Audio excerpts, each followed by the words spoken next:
You're fixing you're fixing your hair? Oh yeah, and I've been staying home, so I've not been combing my hair that well. Just been, I bathe, I work, I sleep, I eat. Not going out, so I don't do any styling anymore. Okay, your hair is fine. Hi Hassan, how are you? I'm good, good. How are you doing? How is quarantine going on? I'm good too. Yes, I'm fine. So Hassan, last week we were supposed to have a talk together, but then the cyclone came like a couple hours Yeah. before we were supposed to have our little chat. How are things there? Things are, we are still trying to fix things. It's still in shambles at the moment. Luckily I'm in a safer place right now, but there are the adjoining areas of my city and some, suburb areas. They're completely in lockdown. There is no electricity. There is no proper water supply. There is no network connectivity. Even at my place, I'm facing challenges with the internet connectivity at the moment. We were already going through COVID, and now this cyclone is just adding to our trouble. I know, but I'm still happy that you and your family are safe. It's good to talk with you and to see you with a smile on your face. So, what area in India do you live? So I live in the eastern part of India, and Okay. ironically, the name of my state is West Bengal, though. Okay. All right. So, Hassan, is it possible for you just to turn the phone outside so I can see what outside looks like? Sure, just a moment. You see this? So that's the balcony. You see very less people on the road. Because of the lockdown, you usually see this place very crowded. Okay. Is that what I'm seeing now? Is that a tuk-tuk? To which one? The bus, the small bus, that bus that just. We call it autos. Yeah, they're similar to tuk tuk in Thailand. We call it autos. And you see this? That's a cycle rickshaw. Okay.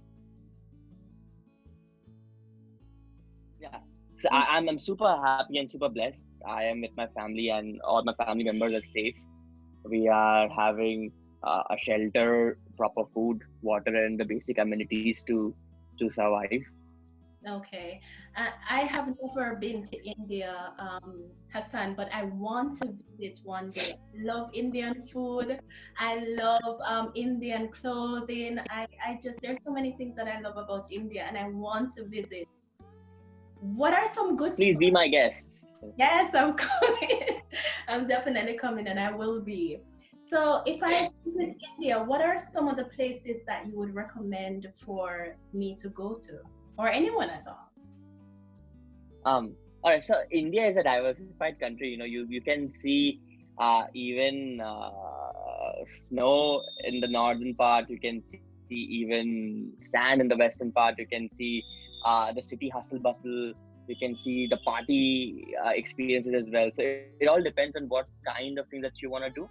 But Okay. if you take my suggestion, if you plan to come to India, come for like 10, 20 days minimum, so that you can visit all the major cities, starting from the north, like Kashmir, Leh, Ladakh. They are covered with snow. It's amazing. It's one of the most beautiful places on earth. I completely believe that. And then you can probably visit Mumbai, where you can see all the Bollywood, uh, the glamour, the party places. Oh, amazing! You will see all uh, good, all fashionistas there. Mhm. Bangalore is where you will see all the startups and all the billionaires and all the startup enthusiasts walking out of there. And but if you want to have good food, okay, let me tell you, I am a big foodie. Although I don't look bad, but I'm a big foodie. You must visit my city called Kolkata. Kolkata. Okay. Yeah, Kolkata. The biryani, the chicken tikka, butter masala, and all of these things, you will go bananas. Yes. Do you like chicken? Do you like chicken, by the way? I love chicken. Yes. And I You love will. chicken tikka masala. Yes. Then I'll tell you, Kolkata is heaven for you. You're gonna love the food here. There is roadside food that you're gonna enjoy. There is proper dining, like you know chicken biryani, chicken tikka, chicken tandoori. These things are famous like crazy. So I've traveled to almost all the major cities of India, but I can assure you that Kolkata is the best for food. I will 100%. I will definitely take your word for it. You're telling me that I know it's good. So, Hasan, what was it like growing up in India as a child? What was your childhood experience like in your country? I think I've been blessed with great parenting. My parents raised me really well. I think I've had all the necessary stuff that a normal child would be needing during the growth time. But one thing that we have seen, I think, is mediocrity. It's not very updated. I think my city, as compared to the other cities that I have traveled to, and the kind of environment and all of that, it's little backward. Yes. But I don't think that's a weakness. That's just the culture that we have built in our city. Okay. Growing up in my city, I think I've had great fun. I have great memories with my friends, with my parents. Good food to eat, good school to go to. The education system in Calcutta is fantastic. Yeah. I think it's as good as any other school or college in any part of the other country. So yeah, growing up was fun. That's the reason, because I think I am the living example or the conclusion of how I have grown up. So yeah. Okay, and describe to me, Hasan, what did you look like as a child? Were you a skinny little boy or were you a fat boy? How did you look? Did you have a lot of hair or how did you look? I was a skinny boy. I still am. I'm trying to work out now. Yes. Since this lockdown has begun, I have become very aggressive towards working out, towards bodybuilding. Oh. But since till last year, I was skinny. I've always been very skinny, a lanky fellow. And 100% skinny. That answers your question. Okay, so you mentioned some aspects. You mentioned mediocrity being evident in some aspects of your culture. But Hasan, you are 25 years old. You are the CEO for 2 companies. You are super ambitious. So I want to know how it is that at 25 years old, living in India, you have been able to accomplish so much. What's your secret? I think I'm just a kid with a lot of dreams. I want to achieve a lot of things. That's where I got the fire. And secondly, as I said, that I have been in a mediocrity, and I really wanted to break out of this mediocrity as soon as possible. Okay. Even when I was in my school, I used to do a lot of small gigs so that I could make money. I could take myself forward and I could fulfill my desire. I remember that I wanted to buy an iPhone 5s when I was in my class 11, and I didn't want to ask my father for it. So I used to do a lot of mobile repairing, computer repairing, of my friends and neighborhood, and that's how I saved money and I bought it on EMI. Yeah. So that's this, when you see a lot of mediocrity and then you have your own dreams that you want to buy something or you want to have a better life for yourself, that's where you get the kick, and then you start little early than the rest of the people. And in regards to specifically starting my business, I remember I had taken admission into my college where my father had gone with me, and he paid the first semester fees. And I remember, because I had 2 elder sisters then, and both were unmarried, and I could see that stress in his face that it's going to be a little difficult for him, because education in my city wasn't that cheap. It's expensive. So that is the time I realized, I made it in my mind that next semester onwards, he's not paying my fees for sure. So the first semester he paid, and then in the entire semesters, I made it a point that I would start my own stuff, fund myself. And that's how the journey started. I just kept, adding more dreams, desires to my bucket list. I kept being more and more ambitious as much as I started achieving things. It just went on, and that's how I have done whatever I could. I've not done a lot. I've just done bits and pieces of what I want to do, but still I'm happy about what I'm doing right now. Okay, and I'm very happy for you as well. I am very impressed and motivated by your story. Um, Hassan, sometimes Thank you. we are in an environment, there can be two people in the same house, they can, or the same city, and they can experience the same things, the same circumstances. But you will find that one person will settle for mediocrity while the other person will just decide, listen, I want something different for my life. And that's the sense that I get from you. So I just want to know, like, where did you get that inner drive from? Um, I think the inner drive comes only when you stop blaming or expecting from other people. Hmm. Uh, a lot of times people who settle down for mediocrity is when they have got excuses, and that is not working out, he's not helping me out, the situation is not right, I don't have enough funds, I don't have enough resources. When you stop giving yourself excuses, when you just know that you have to do it. If, like, I remember when I was in 11, for me buying an iPhone 5s was like a dream, but I just knew that I want to have it, come what may. I am not expecting it from my, I don't even want to ask him. I just know that I have been given all the good things that I could potentially have. I want to make use of it, and I want to fulfill my dream. That's it. So, the moment I restrict myself from thinking, blaming, or expecting from someone else, Yes. I become more self-reliant, and I try working harder towards it. Okay, and that's beautiful. That's amazing. Oh, Hassan, talk to me about your company, Fleapo. All What right, sure. what, I think you. what is your Sorry, company could you? about? You think I what?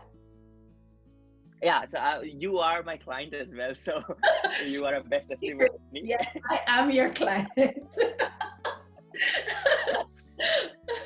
I am your client, but So, I know what it's about. But for persons who don't know, what 100%, it's about. 100%. Yeah. So, I studied computer science engineering. I have always been fascinated by computer programming, and I've always wanted to develop software. So, in my first year of college, I started developing websites and mobile applications, and that's when I started my first company called Fleapo, which is a mobile app and software development company.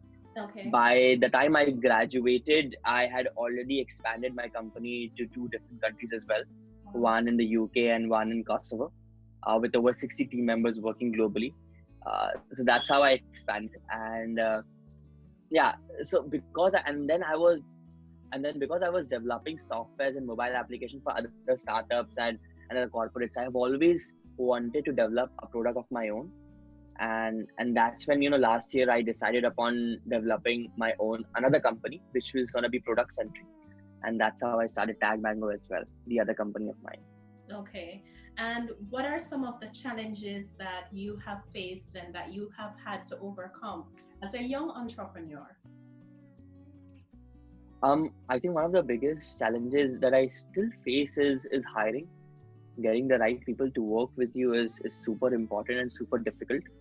Uh, because to be very honest, the kind of speed and pace that you want in the beginning is mad, is insane, and a lot of people do not match that. Not because they're not driven enough, but they have their own expectations from life.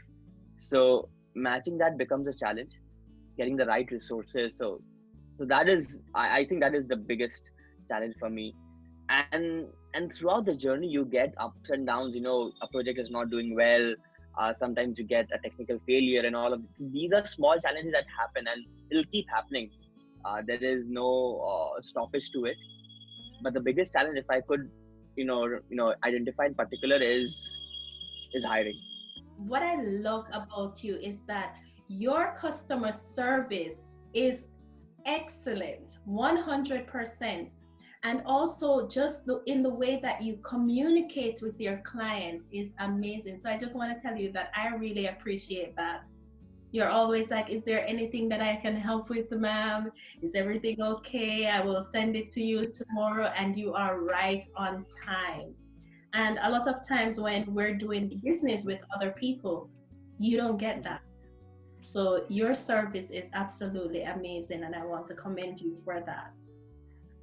Thank you so much. I think what I've realized and learned from my dad is the the one thing that is there in your control is good communication. Like, if you're humble and if you talk to people nicely in time, keep asking them if they have any problems or something. I think that builds a good relationship. One thing I always do at Fleapo is, that's my strategy. So a lot of times, even clients feel that the moment they make the payment, the service provider will stop asking them anything, or the service provider will stop talking to them in that same energy. But what I do is the day I get payment, I start barging them further. How are you doing? And do you have any problem or something? This way, I think this shows that I am not after money, but I am after building a good relationship with you. So this is the one strategy that I always do. The moment I receive payment, I make it a point that I text them every 2 days or every 3 days, asking them about updates, if they're facing any problem with the software, how are they doing, getting the feedback, and making them feel more comfortable with the entire journey. Okay, and I can attest to everything that you're saying, because that has been my experience with Fleapo. So Hassan, Thank you so for much. persons who are listening, what are some of the services that you offer? Sure. So we offer website development. We do the best designs on planet Earth. That is how I can assure you guys. Any design that you see, we can do equally good or even better than that. 100% sure.